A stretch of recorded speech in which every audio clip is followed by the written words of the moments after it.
Itatiba tem uma história da Idinha, que era uma bebê que começava a andar, estava começando a engatinhar, e antigamente a galera esquentava a água em tachos. Né? Ou derretia gordura, fazia também muita coisa com banha, né?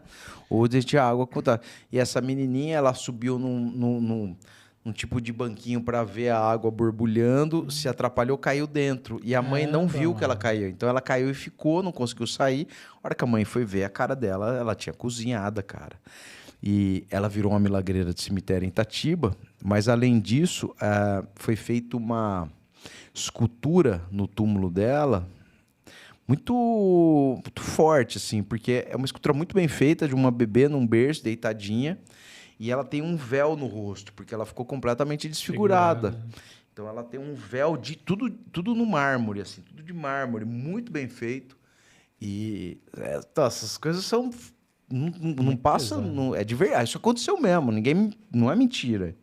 Sacou? A parte sobrenatural, ligada à fé, ligada à devoção, é uma outra instância, mas os fatos concretos, eles estão lá, não tem jeito. Tem uma história em Limeira, do Joãozinho, ele era um bebezinho que também começava a andar, um ano e pouquinho, o pai dele era uma praga, todo mundo falava que o cara era um puta velho avarento, cara ruim. E aí ele começou a andar e achou um maço de dinheiro do pai. Pegou um maço de dinheiro do pai que tinha caído no chão, uma coisa assim, e jogou dentro do fogão de lenha. E o pai dele viu ele jogando dinheiro no fogão de lenha. O que o pai fez? Pegou as mãozinhas dele e enfiou dentro do fogo. Caralho. De um bebê. Puta, mãe. E essa criança tem outra versão de que o pai...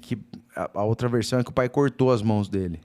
Mas ele queima as mãos, é levado para o médico, tem uma infecção, precisa amputar as duas mãozinhas, amputa as duas mãozinhas, mas ele tem uma septicemia e morre mesmo assim. Essa história é uma história que tem também um contorno sobrenatural fantasmagórico, porque falam que lá no cemitério de Limeira, do lado tem um outro milagreirinho também num berço, mas falam que o Joãozinho aparece ali chorando, pedindo a mãe. Meio em pezinho, e a estátua que construíram para ele, fazendo uma homenagem, lógico, à criança que havia morrido, ela não tem as mãos, estão sem as duas mãozinhas. Então, assim, imageticamente, é muito forte tudo, sabe? E é uma história que as pessoas contam acreditando verdade aquilo, né? E imageticamente, eu falei as duas, da Idinha e do Joãozinho, que... Você olha para a escultura e vê que, de fato, há uma referência sobre esse tipo de martírio que eles sofreram. Sobre o que aconteceu de verdade ali, né? Isso que é foda. E, assim, muitas dessas histórias que você vai, Campinas, Limeira, quando você for para Rio Claro, tem muita história dessa contada pelos coveiros também, não é? Tem. Porque tem muito coveiro que vê coisa. Tem uma história interessante de Bragança que um coveiro lá, numa ocasião, recebeu era uma data meio... Era uma efeméride, assim, Dia das Mães, sei lá. Era uma data... Não era finado, porque o finado ficou muito cheio, mas era uma data especial.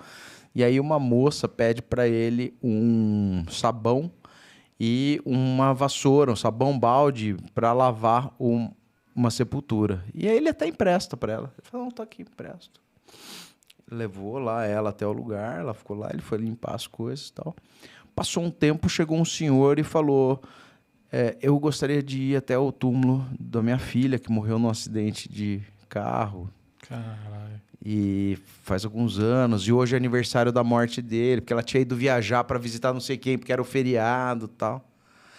E aí o cara fala onde está o túmulo, e falou, é aqui, vamos lá. E aí ele levou o cara, chegou lá, estava o balde, a vassoura. E o cara falou, rapaz, você sabe que eu trouxe uma moça hoje aqui para lavar o túmulo dela? Ele olhou a foto era a moça que ele tinha levado. Caralho, bicho. Isso aí é onde? Em Bragança Paulista. Nossa senhora, velho. Você não iria nem fuder. Não é legal? Não, é legal. Não, a história é legal. A história é ótima. Em Bragança tem uma outra história. Santa Caveirinha é o seguinte, um lavrador estava carpinando um mato lá. Mato que eu lembro que quem me contou foi o seu Haroldo, que trabalha lá ele limpa túmulo também. E o seu Haroldo falou que ele estava carpinando um capim que chama barba de bode. Tava lá carpinando, e aí carpinou a manhã inteira um terreno, e almoçou lá para as 11 horas, dormiu, foi tirar daquela cesta. E aí os filhos desse lavrador, o filho e a filha, voltaram da escola e viram o pai dormindo, começaram a ficar ali com ele, brincando. O pai nem viu que eles tinham chegado, mas começaram a brincar, tal, brincando por ali em volta. O cara acordou, pegou a foice, voltou para cortar o mato, e cortando o mato, ele dá uma batida, ele sente uma resistência maior. Ele olha, começa a ver sangue escorrendo. As crianças estavam brincando de esconde-esconde. A menininha estava escondida dentro do mato. A hora que ele bateu a foice, cortou a cabeça da filha dele. Nossa, mano. E aí ele fica completamente transtornado. As pessoas falam que ele enlouquece. Essa cabeça se perde, até acham o corpo da menina. E aí, numa ocasião, depois fazendo uma limpeza num terreno que era o terreno do lugar que ele estava trabalhando, encontram esse crânio. E esse crânio é sepultado no cemitério de Bragança.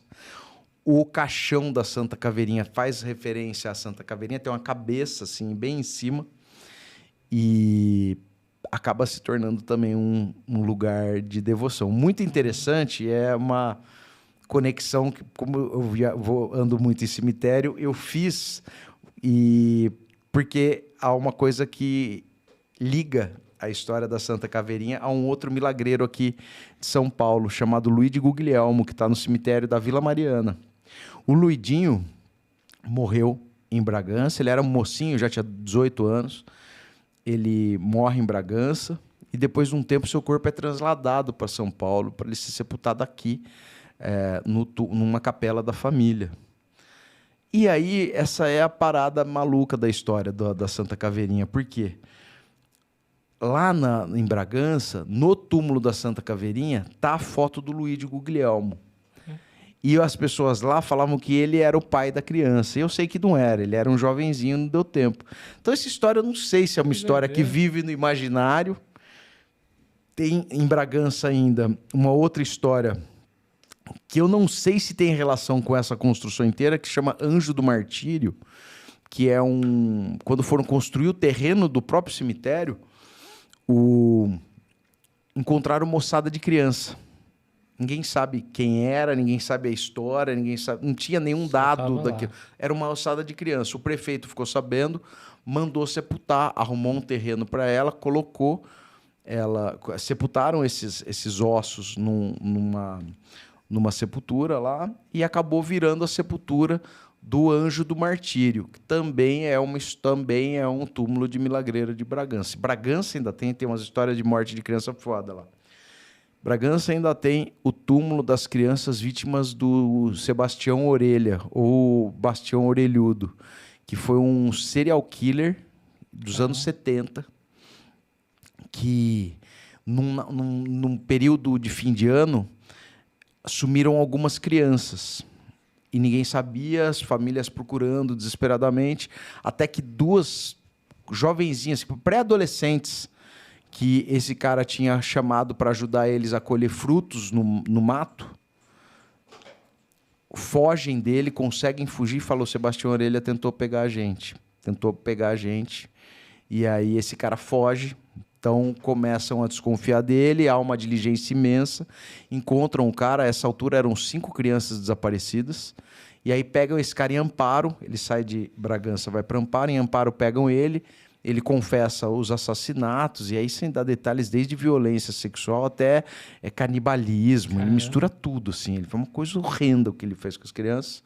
E ele indica o local de sepultamento delas, e aí acham as crianças, sepultam todas juntas, mesmo elas não tendo relações parentais, sepultam todas as crianças juntas num túmulo, e também vira um túmulo de milagreiro de cemitério. Eu adoro milagreiro de cemitério, adoro a história, porque tem esse componente também, meio que de uma necessidade, atendendo uma necessidade da comunidade, converter esses grandes traumas em fé, em esperança, em outra possibilidade que não seja só a da dor perversa que esses acontecimentos inevitavelmente impõe a comunidade. Então, eu acho muito legal isso. Vira um cantinho de homenagem ali, né? Pelo que elas passaram, falou, foi pesado, é foi quase traumático. como se não fosse em vão. Como se eles passaram por uma grande tragédia, algo tão perverso, mas olha, se tornaram divindades. A gente vai cuidar de vocês agora. A terra era muito pouco. Vocês agora vão ajudar a gente aqui porque vocês são divindades. Acho que essa é a melhor expressão. É cuidar um pós-mortem, né? Mas é um cuidado que tem muitos casos que são assim, né? Igual você falou 1 milhão de vezes já do Joelma lá, das 13 almas, é isso, né? É isso aí. E aí é tipo um cantinho e falar, beleza, ó, o que vocês passaram foi traumático, foi pesado, então aqui a gente vai deixar um lugar aqui de devoção para vocês, né? E é fortíssimo isso, né?